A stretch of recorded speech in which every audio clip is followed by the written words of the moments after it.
Hey YouTube, we're back out here. We're heading north on the 15 now. We're getting ready to, probably about 10 minutes away from getting on 395. Traffic's finally cleared up. But going into some more thoughts about what you have to do, bug out, get home, situation like this. Think about your driving, if you're going to be driving. I think you have to bring out your defensive driving skills, because I think everybody drives crazy now, or they take a lot of risks. I think it'll probably get worse, and you don't need to be more protective in your driving, especially if you're going to be hauling a lot more of a load in a vehicle than you normally would, because you're moving all your gear or equipment or whatever else you think you might be bugging out with, or getting in your vehicle. A lot of other people are too. They're going to be carrying everything in the kitchen sink probably, and their vehicles probably weren't designed to carry it. And stop and go times and swerving and everything else probably would potentially cause some pretty nice accidents. So you see that on a daily basis. You can only imagine, even with the likelihood of as slow as traffic would be going, people would be doing some pretty stupid things to cause accidents and cause you to get in an accident without you doing anything. So you'd have to really be on your defensive guard, with your driving and whatnot out there in that situation. But I got started a little bit later than I wanted to tonight. Work gets in the way. It's like, I think my last 2 Fridays have been more like Mondays. But we're almost getting to dusk here. 7:20. I really wanted to be out on the ground about almost an hour ago. I could have, 6:30 would have been a good time to get out when it's still got some pretty good daylight and still cool. It's already cool and everything. So we're getting a little bit of a late start, but that's all right. Probably the first pictures we'll be able to get, or video we'll get on here of actually moving is going to be at night, but it's all right. See plenty tomorrow. So we'll get up here real quick while I'll just shave the time off here. I wasn't doing it when I got up here, but go through some thought process and more thoughts. Before you make that commitment to bug out or get home or whatever you're going to do, you've done all this planning, to prepare for it. Take a 10 minutes, 15 minutes, obviously if you got it, to collect your thoughts and go through everything that you might need. Because you can always grab something extra, or especially if you're putting it in a vehicle that's just that little bit extra. I just looked at my office today.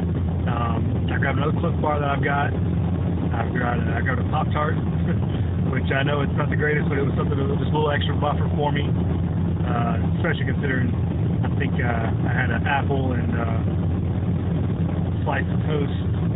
I think that's about all I had today to eat before I had a Subway coming up here.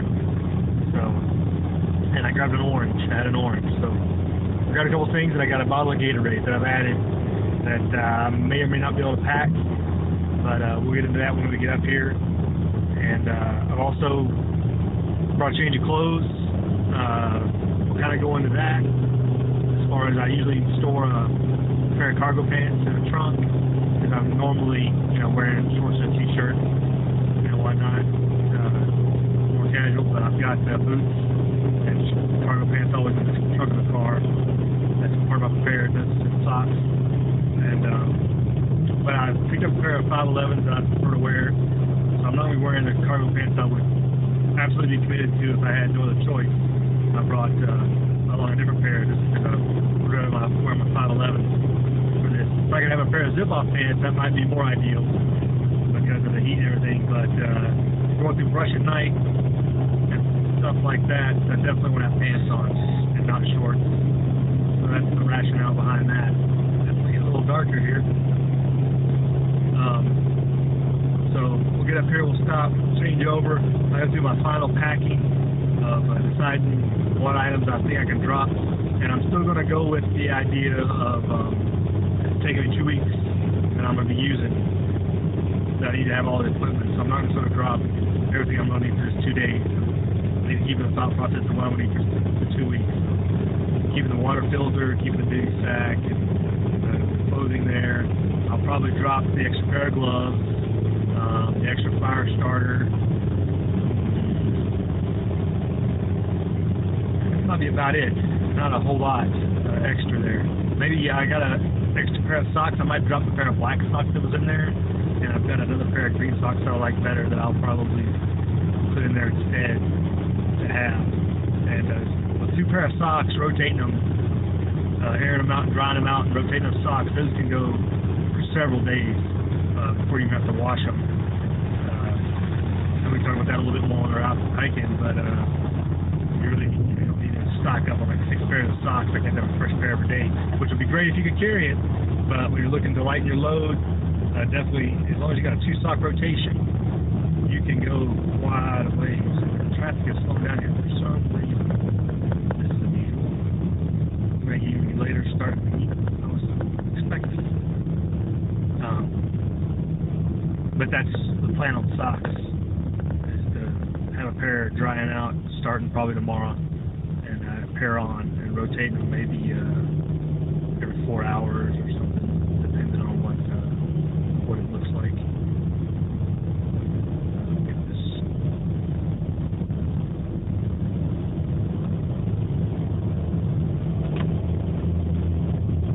So that's some thoughts on that equipment and gear I've got. A couple things I've added. I brought along with me to see if they fit. They fit as far as like a Gatorade and a bar, which shouldn't be a problem. I'll be putting a lot of things in my pockets that I got in the bags right now. I'll put the flyers gloves in my pocket.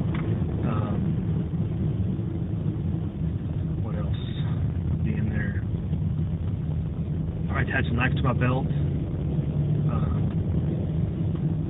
Anything like that, that I can take out of the bag and have in my body is preferable, especially in situations where you think if you might have to drop a bag, like if there was somebody chasing you, or for WROL, or even any event where there's roving, thugs or whatever out there, gangs or whatever you might expect, where you might get in some trouble and you have to ditch your bag. For one, that's probably all they're after, is what's in your bag, and for another, so you can get away quicker. So you want to have as much on your body as you possibly can to prevent losing the capability to survive at a minimum. So a lot of the survival items, knife, stuff like that, which I've already got the smaller knives and stuff, but I want the fixed knife on my belt, have the gloves on me, small things like that. So we'll work through that too, talk through that tomorrow as we go along too. So we'll be back on here in a little bit.